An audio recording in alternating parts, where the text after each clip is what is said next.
This episode of Writing Excuses has been brought to you by our listeners, patrons, and friends.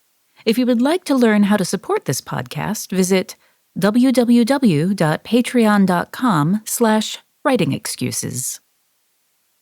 Season 19, Episode 4. This is Writing Excuses. Pacing with Fonda Lee. 15 minutes long. Because you're in a hurry. And we're not that smart. I'm Mary Robinette. I'm DongWon. I'm Erin. And I'm Dan. So we're here this week with our guest host, who was a guest instructor on the 2023 Writing Excuses Workshop and Retreat, Fonda Lee. Fonda is one of my very favorite speculative fiction writers. She's the author of the Greenbone saga, starting with Jade City, which is probably my favorite fantasy series of the past decade. And so with that tough introduction, I'm going to toss it over to Fonda Lee to talk about herself for a second. I don't know if there's anything else to say, DongWon. Thank you very much for that introduction. I'm delighted to be back on Writing Excuses. As DongWon mentioned, I'm the author of the Greenbone saga, as well as a number of science fiction novels. My most recent work is a novella called Untethered Sky. So when we decided to have you on the podcast, there was one topic that I immediately jumped to that I wanted to hear you talk about, because I think one of the strongest things about Jade City and the other Greenbone books is the incredible pacing of those books. They are very action-oriented, there's a lot of tension, but you also know how to lean into a character moment, sort of luxuriate in two people having a conversation, or even just a character walking down the street, and the way that that can create tension as danger escalates in those moments. So I'm going to toss it over to you to talk a little bit about how you think about pacing and what are some tools that our audience can use.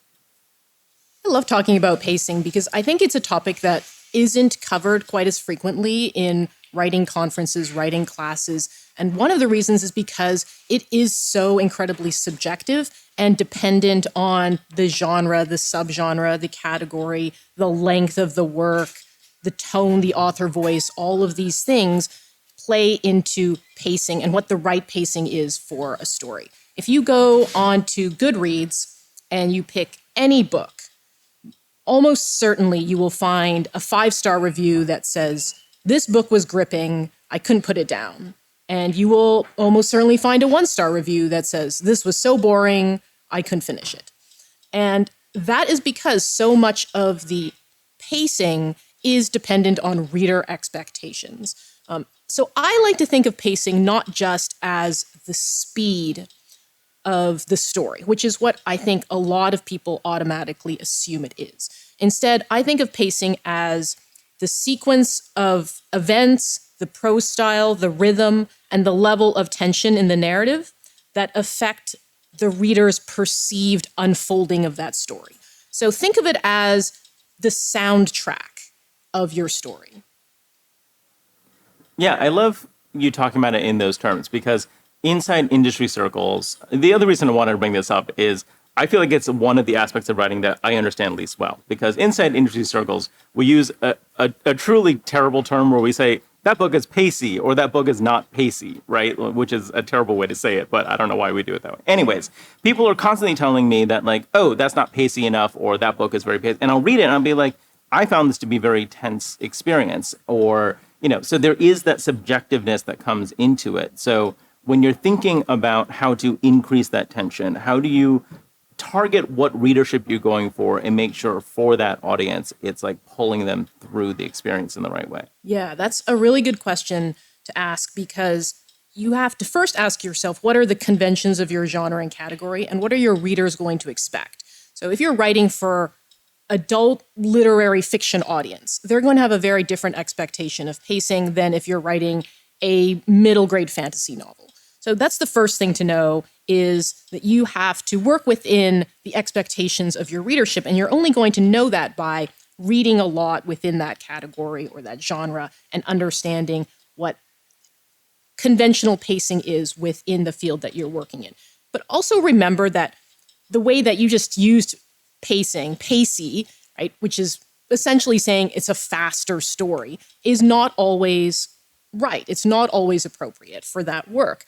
And that advice, I think, also comes oftentimes because beginning writers are told you have to hook the reader right at the beginning. You have to attract the agent, you have to attract the editor, and so they default to trying to make the beginning of their story as fast-paced as possible when that may not be the most appropriate beginning to their story. So pacing is so inextricably tied to structure that you can really think about controlling pacing as controlling structure. And if you have a good understanding of the structure of your work, the beats that are expected, the rhythm of which you want to unroll your story, you're a good way of the way towards controlling pacing. That's a really interesting way of phrasing that, because when I was coming in, I was very good at character, but the thing that I had trouble with was structure. And then after that, I felt like the thing that I had to learn was pacing, and that I'm only just starting to get a grasp on how to control it. Like, I had an understanding as a reader of what I wanted to see, but how to manipulate it was slower in coming. So I'm wondering, like, what tools, when you're trying to speed something up or slow something down, what tools are you using? Yeah. And I think a really key part of your question is also the slowing things down, because oftentimes people think of pacing in terms only of speeding things up. And oftentimes beta readers or your critique partners will give you the feedback, there's too much going on. And to me, that is code for you need to look at pacing. And you may be trying to move too many things into a scene, and slowing things down is actually going to help your reader. So in terms of the tools that you asked about for speeding things up, one of the ways that I think about speeding things up is being as economical as possible with description, with dialogue, and with exposition. So there's a few things that you can think about. One is, first of all, how do you make your scenes do multiple jobs? And if you want to increase the pace of a particular part of your story, you can do that by accomplishing more and layering those ingredients into a scene. So let's say you have an action scene that's going on. You also want to reveal a bit of character in that scene. You want to have a tense moment that while the action is going on, a bit of dialogue that's going to increase the tension there. And you're going to cut out all the extraneous stuff that might slow your reader down. One thing also, just very tactically, is that your reader is going to move more quickly through prose when there's more white space on the page. So even something like the way that you put together your sentences to be more economical, to create more white space on the page, to make the eye move faster, is going to increase the speed at which your reader processes. The other thing, too, is look at dialogue. Dialogue can be a fantastic way to control the pacing of your story, especially making it feel almost artificially fast and punchy. If you look at some really good screenwriters, like Aaron Sorkin, for example, or a movie like Glengarry Glen Ross, if you actually think about what happens in that movie, not that much, but it feels very fast-paced because of the dialogue of the characters, the really snappy, witty way that they talk. And the piece of advice here to remember is you don't try to write realistic dialogue. Realistic dialogue, normal people talking, is full of tangents. We go in weird directions. We have all these fillers. But look at really great script writers and the way they write dialogue and the way that increases the speed at which their scenes unfold. Now, going to the other side of that question, the how do you slow a scene down, that is actually a really good thing that sometimes you need to do in order to give your story breathing room. Oftentimes, books that are fast-paced suffer from having action scene after action scene after action scene, where the characters can't process what's happening, and as a result, the reader doesn't have time to process what's happening. So one of the things that I like to do in my own work is making sure those high-tension scenes, those high-action scenes are spaced out in a way that the characters have these quiet moments in between. So they have a chance to process what's happened. You can get an interiority in with those characters, and that creates this sort of ebb and flow of tension. we're going to take a quick break. And when we come back, we're going to talk about some of the common pitfalls that writers run into when trying to manage the pacing of their work. So my thing of the week is a short story collection. And the reason why I want to highlight this is because one of the best ways to get a lot of different examples of pacing is to read short stories. Oftentimes in a novel, there are many ebbs and flows, and so the novel has varied pacing throughout. Short stories, you can really get a snapshot of different types of pacing by reading a bunch of short stories together. So the anthology that I want to highlight is a little self-serving. It is The Book of Witches, edited by Jonathan Strawn and out by Harper Voyager. I have a story in it, as well as many other fantastic speculative fiction authors, and it is out in time for Halloween, so check that out. Book of Witches. Okay, Dan, I believe you had something. I just wanted to go back to something Fonda said at the very beginning about how we often think of pacing as being speed, and it isn't necessarily that. When someone says a book is boring, it's not because nothing's happening in it necessarily. It's because there's nothing compelling or interesting to pull them through. People don't need just like constant explosions. They need something that they are fascinated by, that they are interested in, that they want to know more about. And so, people always tell me that, my John Cleaver books, for example, are paced very well and are paced very quickly. The first several scenes of I Am Not a Serial Killer, like nothing happens. The first scene, the hook for that book is just really kind of slow embalming, where he talks to his mom and his aunt. Nothing is happening. There's no real danger, but there is a lot of emotional tension and a lot of conflict between the characters and a lot of kind of intriguing world-building stuff and all of these other things. It is compelling to read through, even though really nothing's going on until like chapter 4. By contrast, I have had people say that the opening to Relentless Moon is slow because it starts with a literal explosion. It Yep. just goes to show. But my character is like, oh, I know how to handle this because she's an astronaut. So she's chill about it, and I think that affects people. Yeah, I think the thing that I see most commonly when somebody's trying to write a really fast-paced book or somebody's trying to be really commercial is they'll do a bunch of action scenes back to back or just start in action.